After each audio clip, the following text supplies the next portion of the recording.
Hello and welcome to Scilence, a podcast that gives women in science, technology, engineering and maths, or STEM, an opportunity to be honest and open about what it's really like working in these typically male-dominated subjects. Each week, one woman shares her stories and experiences. She could be a public figure, the girl next door, or someone from a far-off land. The point is she'll be deliberately kept anonymous and disguised to ensure that we're not distracted by the details of her achievements, her labels, or what she looks like. I'm Dr. Shini Somara, also a woman in STEM. I studied mechanical engineering and ended up as a television broadcaster. I've worked on and reported on some cutting-edge technology and innovation over the years, and through my TV work, I've met some incredible women from a diverse range of STEM fields.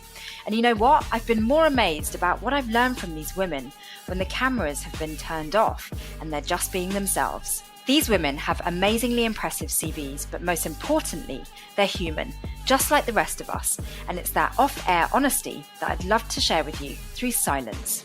It's my hope that you really relate to what's shared with you today and that you're as inspired and supported and comforted as I always am when I chat with my amazing guests.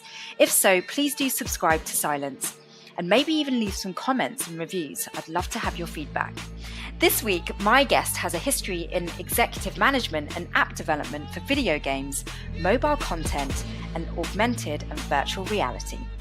Hi. Hi, thanks for having me. Thanks for coming on the show. That's quite a title.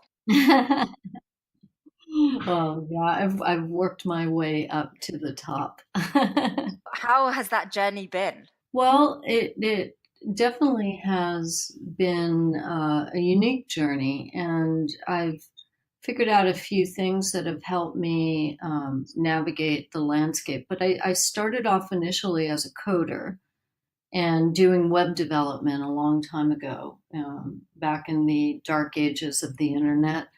And I was always a video gamer and loved playing video games. That's actually what introduced me to technology.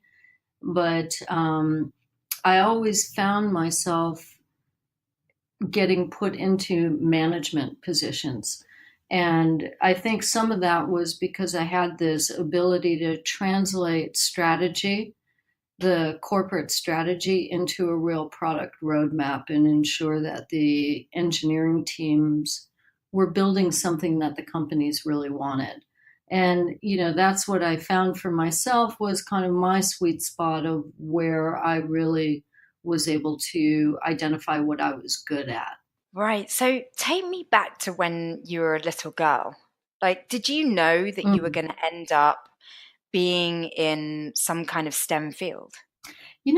I was thinking about that the other day because I was watching A Wrinkle in Time on the airplane coming back from New York last week. And that was my favorite book when I was a little girl. And it really made me want to know more about science and physics. And I always had an interest in science. And after reading that book, I started really digging into what it meant to be a physicist, because the idea of quantum leaping, which that book introduced to me as a little girl, really ignited my imagination. And I think later, once I found out how much money you make in the scientific community, I thought, maybe there are other things in the future for me. But I was always that weird kid that would take apart things to figure out how they worked, much to the chagrin of my parents. And but I had a challenging childhood as well. My parents were not the healthiest people, and they had, they were drug addicts. And so I had to kind of figure out how to take care of myself at a very early age. And escaping into playing video games and reading was really, I think, where I started to see different visions of myself in the future that might be different from maybe what my life would have been like if I weren't open to new concepts of what my life could be like. And so, I just kind of evolved in that area of trying to figure out how things worked, and had a real interest in video games when they first really started to hit the market. And I always played games and found, that there was a real interest in wanting to learn how to modify them. And in the early days of the internet, when there were IRC chat channels, I would go on and like meet people who made the games to find out how to play them better. And, so it just really gave me a real love for technology through this path of playing games. And it was from that I just found myself kind of in the right place at the right time, designing websites because I could, back at a time where people really wanted them and were willing to pay a lot of money for them. And that's kind of how I got started in tech. So were you always kind of navigating through your STEM journey alone? I mean, what was it like being a female? Right. And I didn't go through academia. I'm self-taught. I taught myself how to code, started off doing, like I said, game mods and then HTML and some of the early kind of programming that was available, like CGI for web-based applications, and just evolved, learning Java and other things. But by that time, I started moving quickly into management. So oftentimes I still am the lone female in the room. I have a company that I'm running now, newly funded startup that has about 14 people. We just hired our second female. And so, I'm used to that role. I'm used to being the only woman in the room. Hmm. And how has that been? It's definitely had its journey. And I can, since I know my identity is disguised in this, I can be pretty honest about it. I worked in other industries before working in tech. I worked in advertising in Hollywood and, had some horrible experiences in that arena.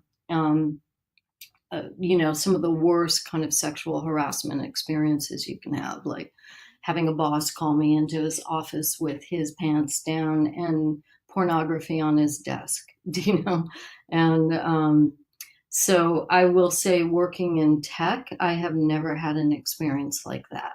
Oh, wow. Okay, so that was more of a Hollywood experience rather than a tech experience. That's exactly right. And so in tech, I think early on, I felt like I wasn't being listened to and I wasn't being heard. And there were times where I would get very frustrated with that. And I started to really get a big chip on my shoulder. It started turning into a boulder on my shoulder. And I got very, very frustrated with it. And I realized that, I wasn't really playing the game to win. I wasn't looking at it through the eyes of really, like a video gamer. How do I win in this arena? And and so I had to come up with some strategies for how to navigate the landscape so that I could be heard. And one way I found to do that was to use data to support anything that I was proposing or any initiative that I had worked on. I would show the numbers and get into the metrics. And you couldn't argue with the data. And it didn't matter if I had a vagina while I was presenting something that actually was making money or driving growth. And so, Right. It was really identifying how I could make decisions on what I focused on that had real impact, because I was able to quickly identify that I was being very busy doing a lot of work, but it wasn't always focused on the work the company cared about. And so once I started figuring out, okay, if I can create a new line of business and generate new revenue with a product idea that could potentially do that, how do I pitch that to them in a way that they'll say yes and fund it? And if I proposed a test and a strategy that would collect data initially to prove or validate the idea, people were more willing to take the risk on it. And so I think Mm. that when I coach women, who are just friends of mine, because they come to me a lot, that's what I'll help them the most with is how to be strategic. Yes, women are talked over. Yes, we are overlooked at times. And so knowing that there's real bias out there, rather than go victim to it, I have to make empowering choices for how I can be successful in that environment. And I have really made it an effort to teach other women how to do that because I had great men who mentored me or sponsored me, in those Mm. areas and coached me. I have an old boss coming in a couple days to coach us on, our pitch to raise more money for the company. He's great, and he's very well known in the tech industry, and I feel fortunate to have people like that. So it's there are great people out there just like there are crappy people, and you've got to find the ones that are going to be your advocates. And it's not enough just to be mentored, you have to be sponsored. That's the thing, you have to get your initiative sponsored. So that that was sort of, I think, the turning point.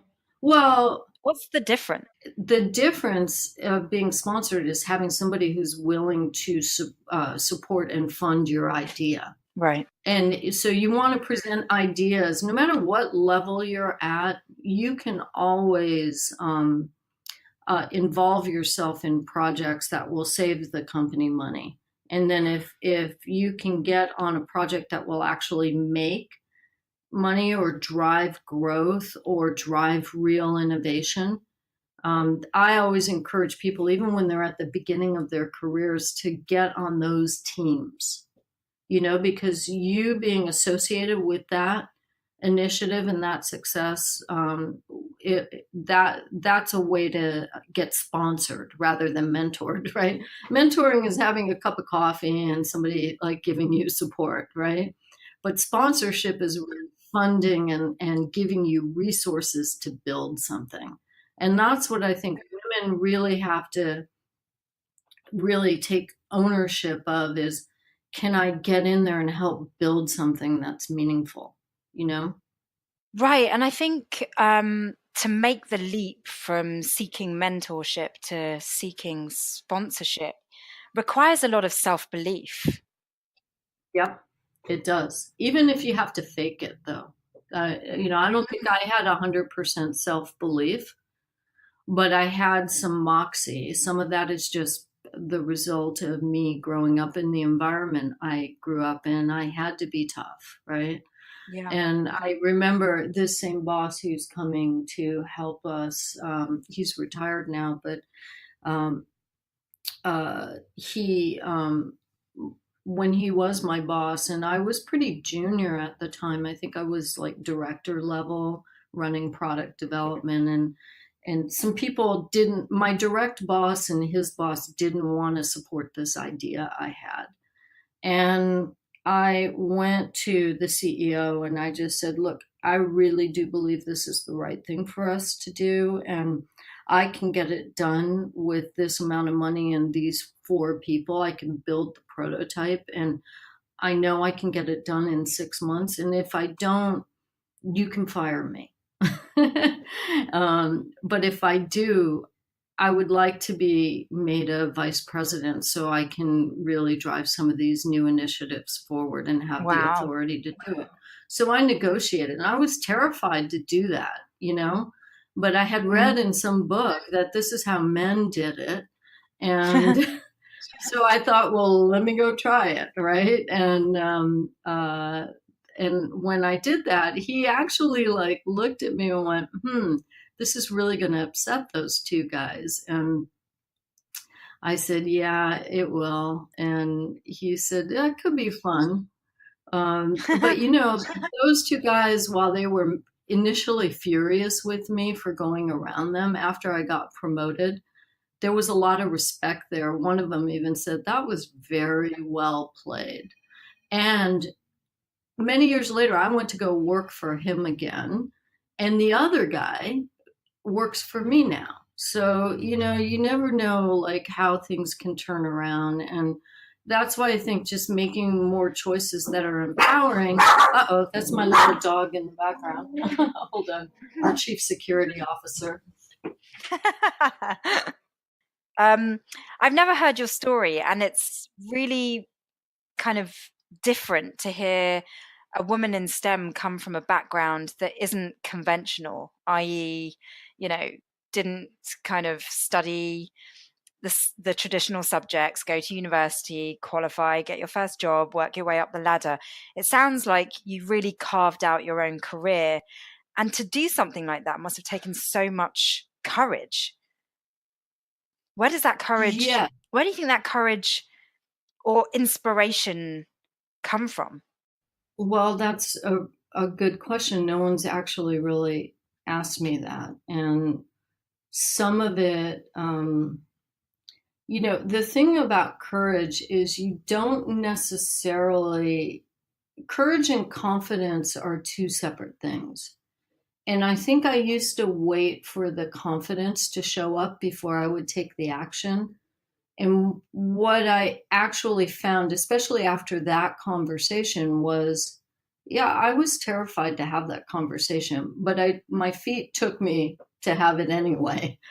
And after I did it and I got the green light, I felt more confident. And I realized, wow, you just have to show up in spite of your fear and just do it anyway. And then the confidence comes after you take the action.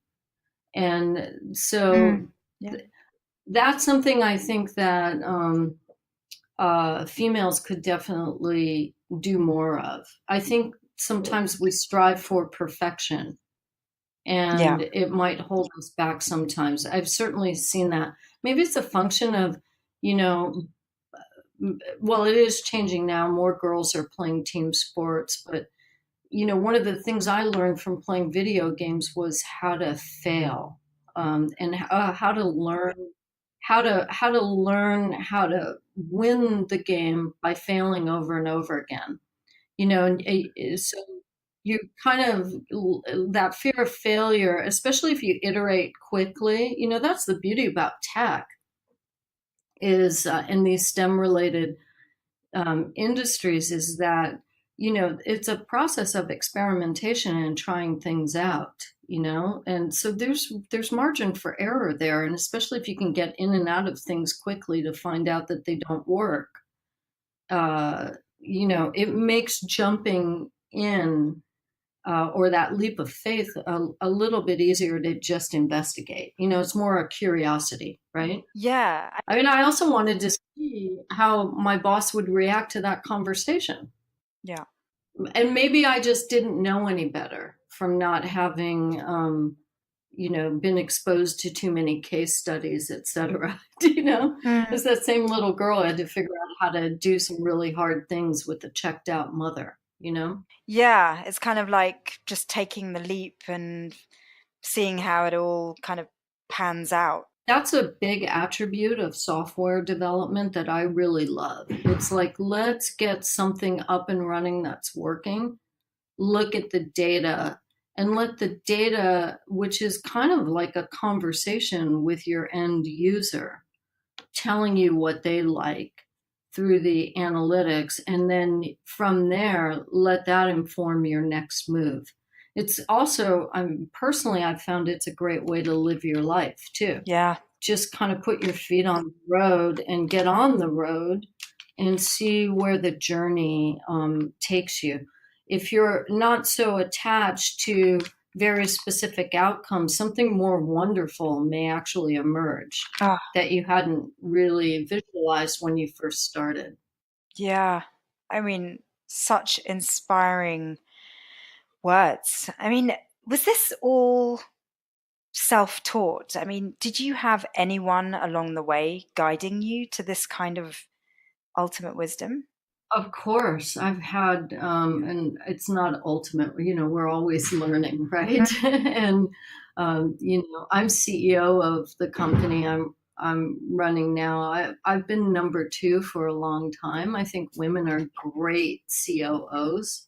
We know how to get a lot of tactical things done all at once. But I realized, it was time for me to step up and run my own company. And so there are a lot of things at this level that I haven't known how to do that I'm learning as I go. And I have a handful of advisors and real leaders that I go to, and ask them questions. And I have found most people are really happy to help, Yeah. especially when you're trying to do something meaningful. And so, I have not had a horrible experience in tech. I can talk about some of the things I have encountered, though. But, so I would say that I've had some great bosses, and I've also had some great bodies of nonfiction that have helped me. There's one book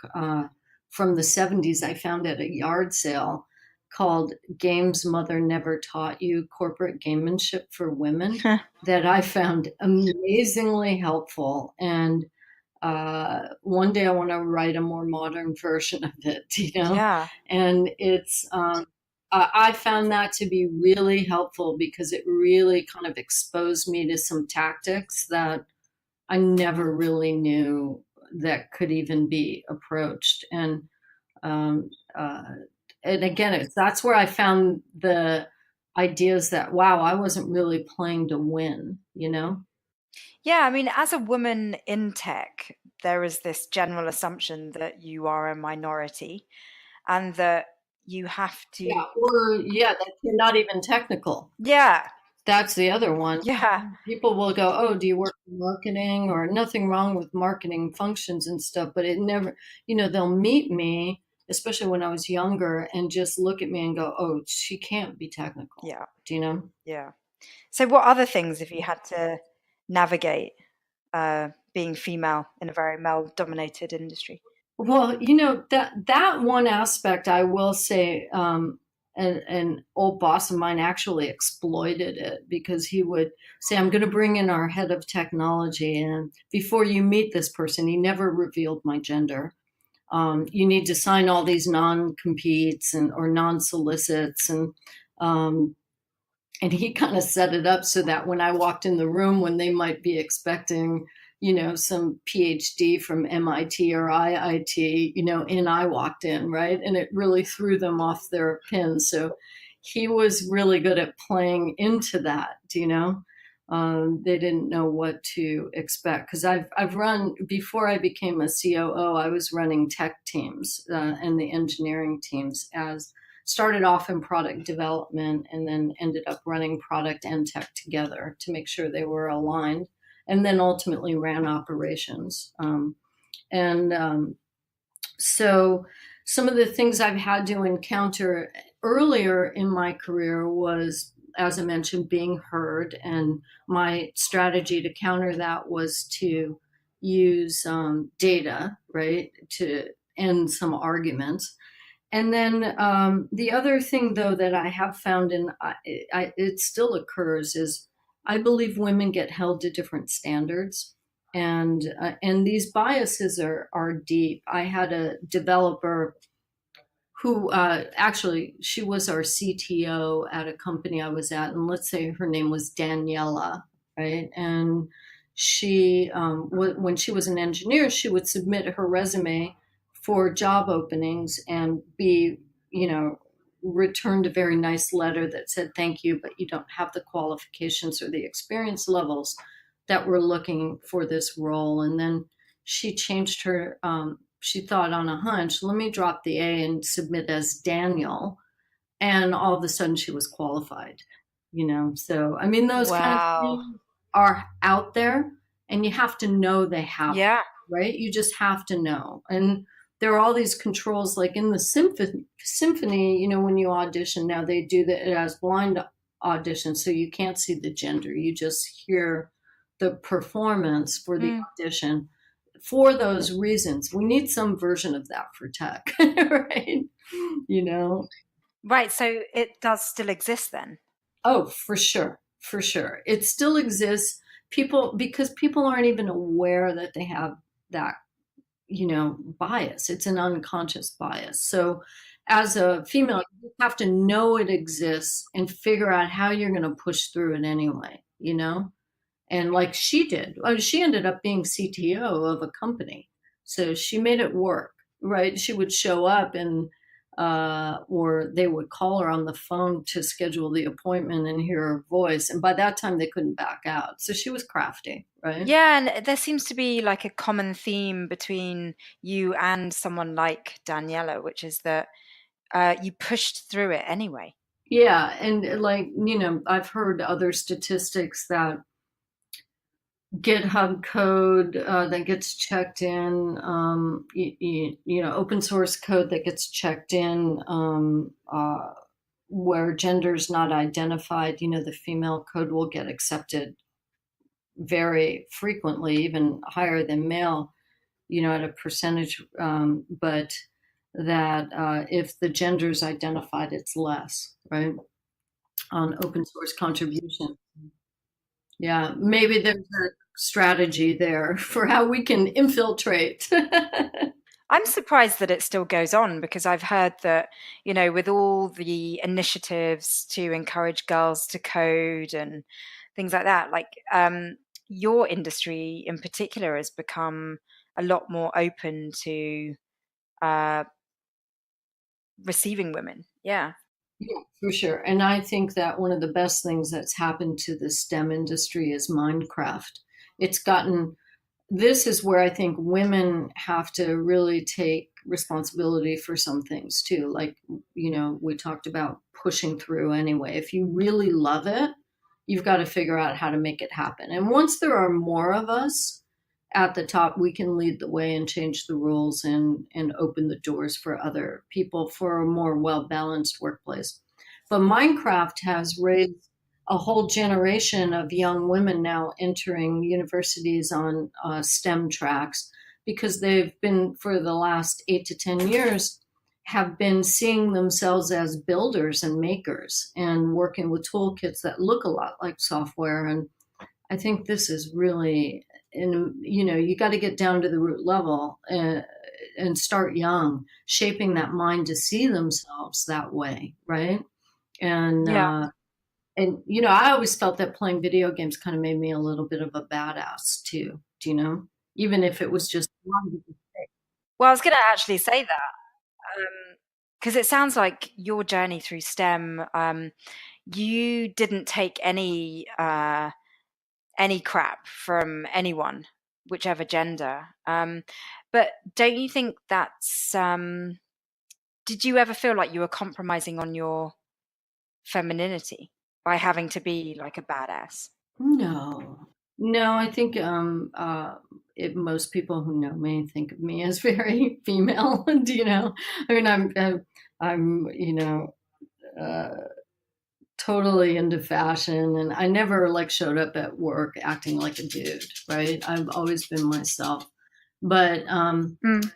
one thing I will just say about the badass thing, while it was a strategy on the outside, because it made guys, I don't know, I found like if you talk to a lot of men who've worked with me, they will say, oh, she's really fun to work with, and she's tough and she can make the hard calls. I think sometimes this rhetoric that women brings a different point of view or a more collaborative point of view is another kind of way to be sexist, because underneath I think they'll worry, well, can she make the tough call and let go of people when needed and cut projects. And I mean, a leader is a leader, right? And whether they're female or not is secondary to that. So but on the point of just being a badass, going back to that, I will say, it doesn't mean that my feelings haven't been hurt. Mm. And there have been times where, I've been excluded from certain things because I was a female. And uh, I'm glad a lot of that is changing in the industry where people are being a little more mindful of how team dynamics are built and to be more inclusive. And I remember when I got promoted at a game company, there was another guy who got promoted with me, and he was a bulldog. But, you know, this we got promoted to the level where you really get the cash and prizes, like it was a public company and you get like all there were only 28 people at this level, including the CEO. And when I was suddenly where one day everybody liked me and thought I was great, the next day suddenly I was power hungry and a bitch and a diva, all the labels. And he was a great guy, and well deserved. And it's kind of like the Heidi Howard thing, that study that came, I think it was Columbia, that came out, that Sheryl Sandberg references in Lean In, where they took the executive profile of a leader, and to one group of students they named him Howard, and all the students said, oh, he'd be a great guy to work with. And then when they changed the gender and the name to Heidi, oh, I don't know that I could work for someone like her, she seems aggressive. And it was the same description, and I felt that, and I was brokenhearted. Yeah. I remember calling up my aunt and saying, they called me, they're calling me all these names. And she goes, congratulations. And then about Yeah. a week later, I got a copy of The Art of War, a new translation of it, in the mail from her. And it was just go get 'em, and Yeah. I realized, yeah, it just can't like get stopped by that. And eventually it changed, but it's there for sure. So how has it been working with other women? I have great friendships with a lot of other female leaders in tech. We do get together. I think it's been really good to make sure our conversations when we hang out and even when we speak on panels that we don't make it a bitch session about how poorly we've been treated, because the best thing we can do is also include men in those conversations and talk about business and get into positions where we can actually change the culture. So I will be honest though, I want to hire female developers. I've had a hell of a time finding them. Yeah, there's still a shortage. Yeah. Yeah, it's definitely a shortage. So I think we need to drive that interest. It's a really fun industry. I think most businesses now are going to be technical. Even the food industry has a lot of technology associated with it. Mm. And so to get to those higher ranks, you're going to have some understanding, right, of tech. And and you see the convergence of now science is becoming more and more important into industry as well. And so if women don't step up and seize the reins in these areas, we're going to be relegated to second tier roles that are only support roles. We'll never have power, and we can't complain about not making as much money if we don't take career paths that lead to the top. And owning product, owning engineering, understanding data and analytics at a level that is very sophisticated.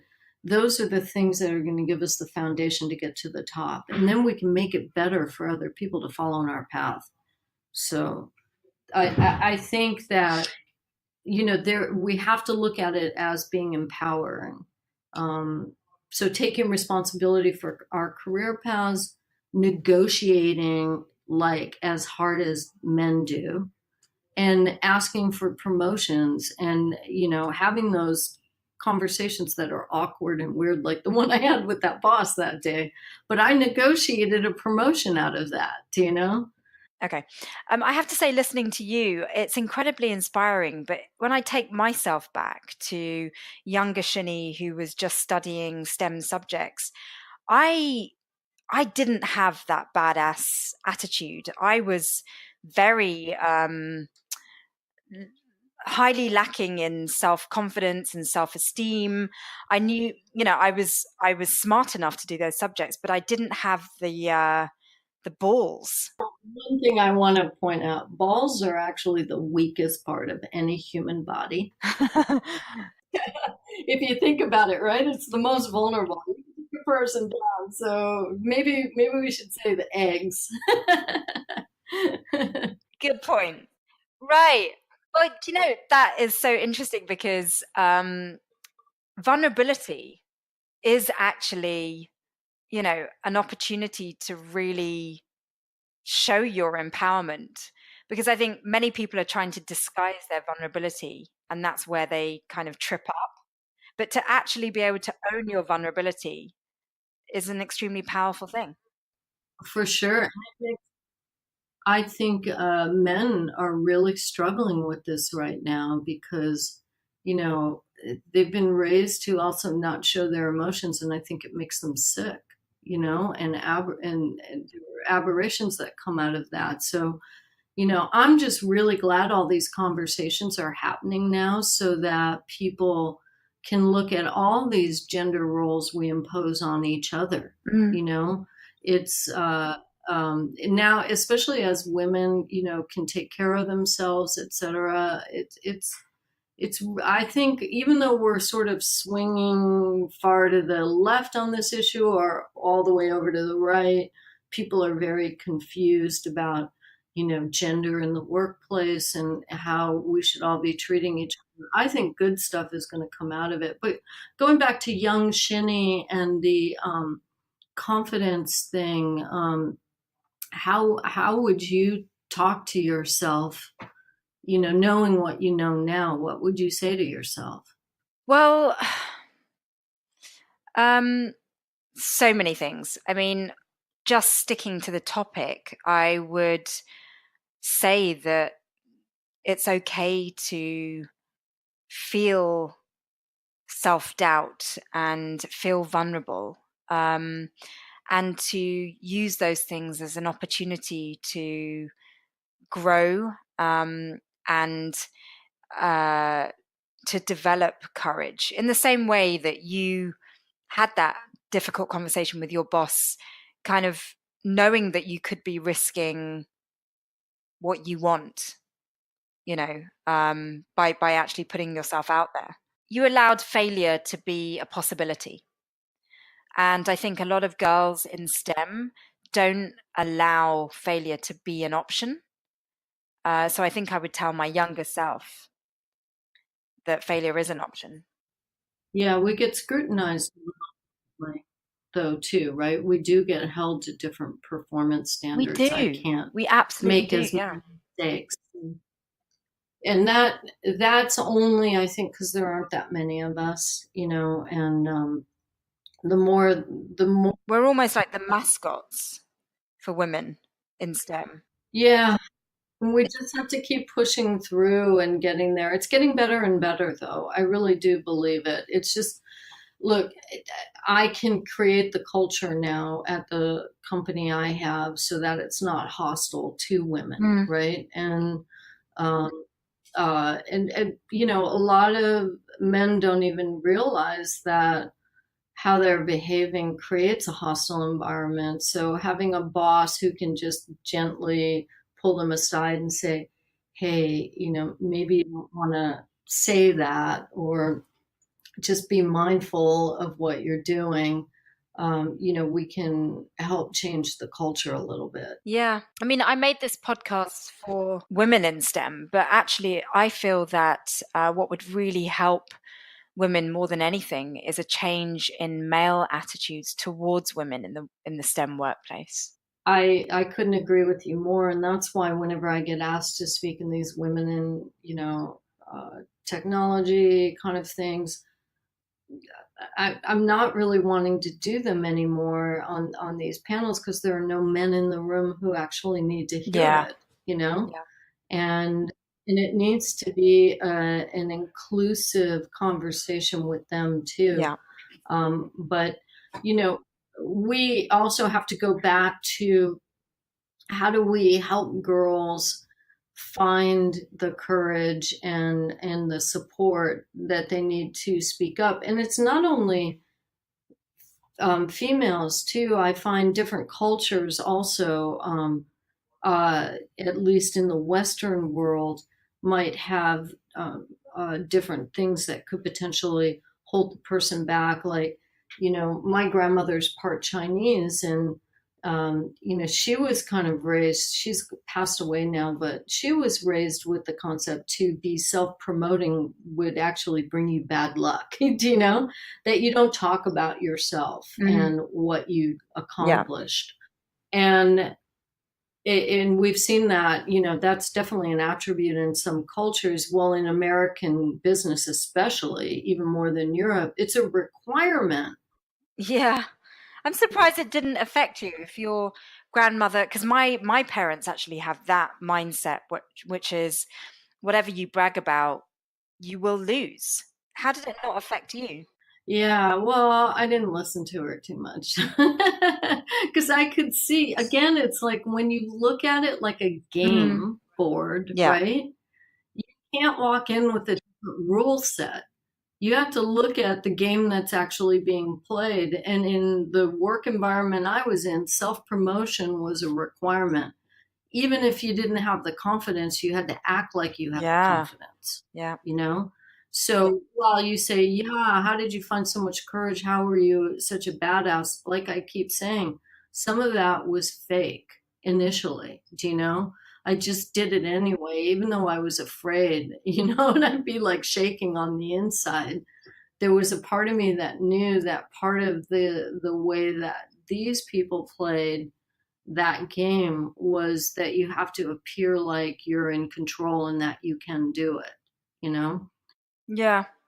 And I do suspect that the hardship you went through in your younger years actually kind of gave you the strength to hold your own.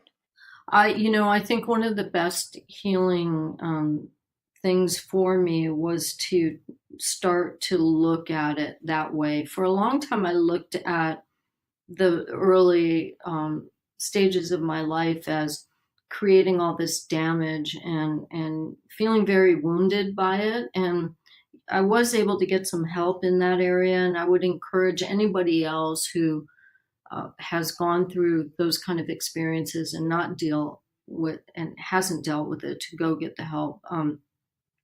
But once I could look at it from a certain point of view, I could see it as okay. I would not want anyone, any child, to go through those life experiences, but that is my journey, and it actually has laid a foundation for some of my strongest attributes, right? Which is a tenacity and also just kind of a fierceness to want to survive, Yeah.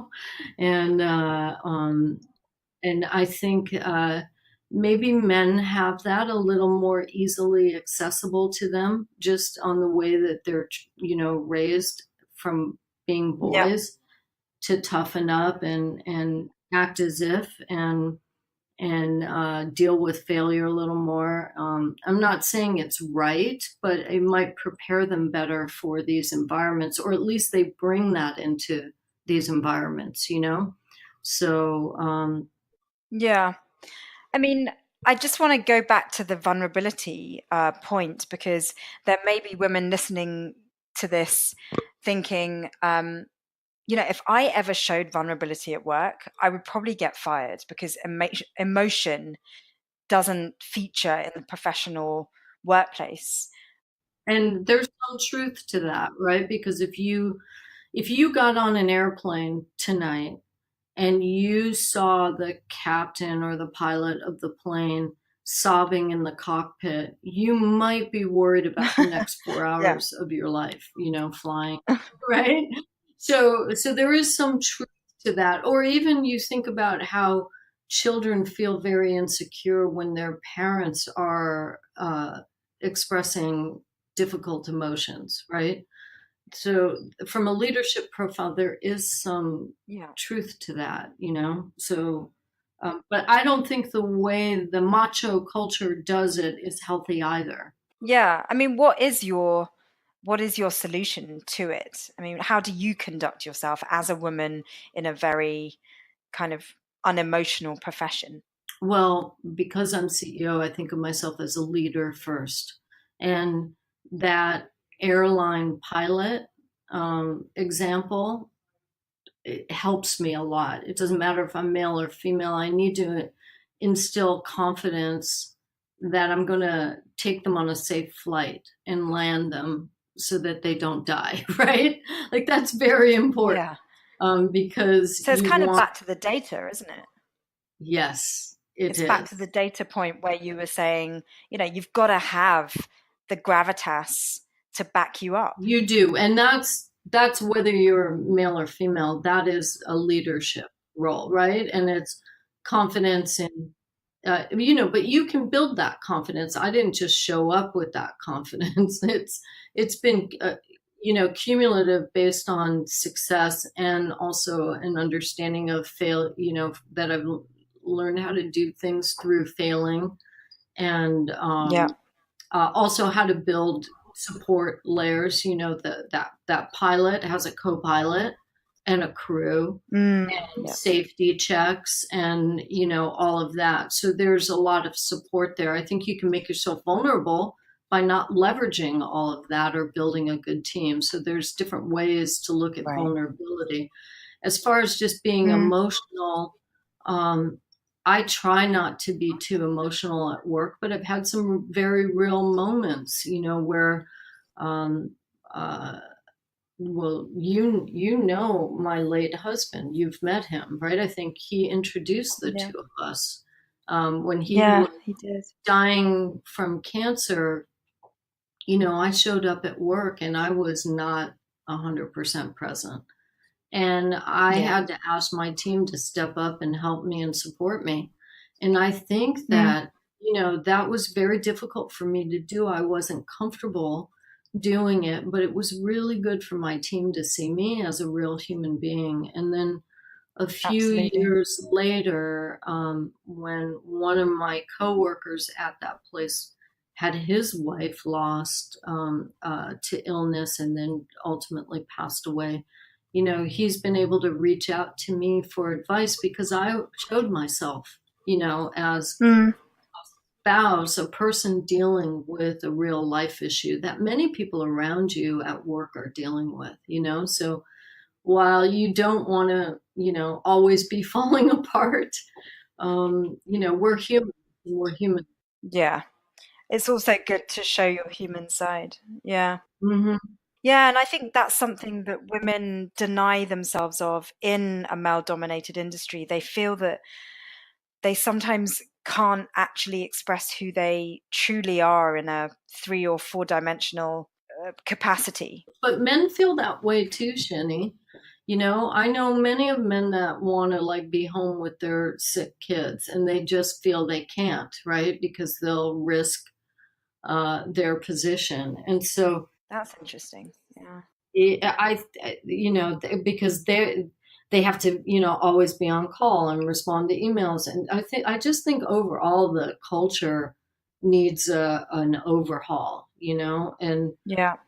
this is one good thing about having more millennials in the workplace is they do care about work-life balance more than maybe my generation, which is Gen X. So, from listening to you and knowing you, you are so successful and accomplished in your professional life. But what does the expression having it all mean to you? Do you have it all? I have everything I want. I did have a wonderful, happy marriage, that ended through death. So it was very much till death do us part. And,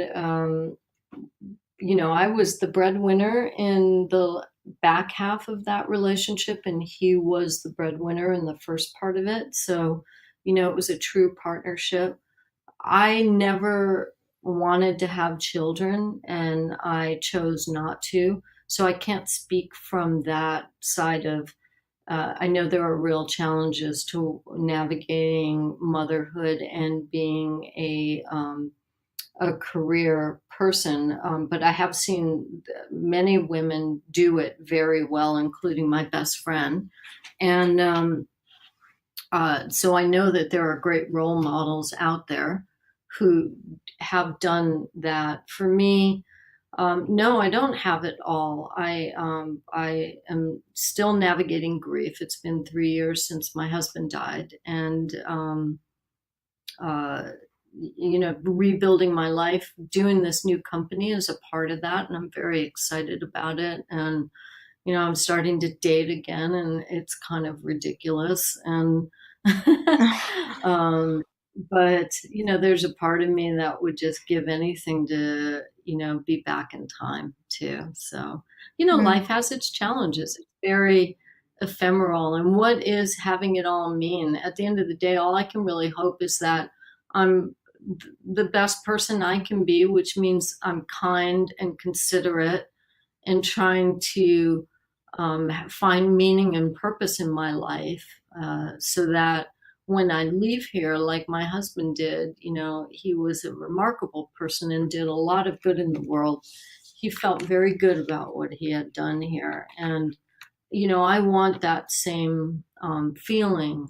And I don't feel like I'm quite there yet, but I'm on the way. I feel that I can create a good work environment where people feel challenged and excited to come here. That I'm able to do now, and I feel very grateful for that. I have wonderful friends in my life, and they were incredibly supportive of me during a very difficult time.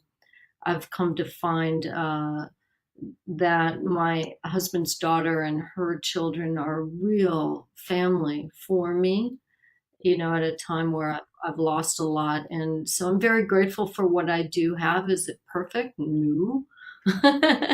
But and I've built this. This was not the way I was supposed to turn out. My younger sister died from a drug overdose. She took the same journey my mother took, and for whatever reason, I was able to make different choices, and I'm very grateful for that. did you ever think life would turn out the way it has? Because I think, in my experience of knowing STEM women, we, we're kind of control freaks. We're smart. We like to plan for our future. Were you ever a planner, and has it turned out the way you've planned? If you are, Yeah, maybe that was the thing that really differentiated me from my sister. I do think also, though, I learned how to meditate early on, through a therapist when I was about 15, and I think it really changed the way I deal with things, to help my mind kind of be trained to be present and observant. I am analytic by nature, and I also I really identify with you saying being a planner. Do really kind of getting into the minutia of things. I definitely have done that, and I think there was a part of me that always saw that if I put my mind to something, I could, give myself a great life or do big things. So somewhere I had that kind of belief in myself.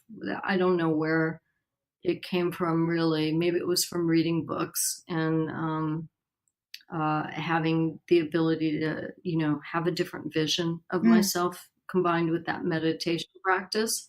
Um, but definitely, I had no idea that I would end up being uh, uh, doing what I was doing now. I just maybe saw myself as, um, being somewhat successful in life. I think I had that vision at some point, when I hit my early 20s, but not at the level that I have been. It's sometimes I kind of look and I go, wow, when's it all going to fall apart? so, looking back then, with everything you've been through, if there are sort of young, aspiring women in STEM, what advice would you give to them?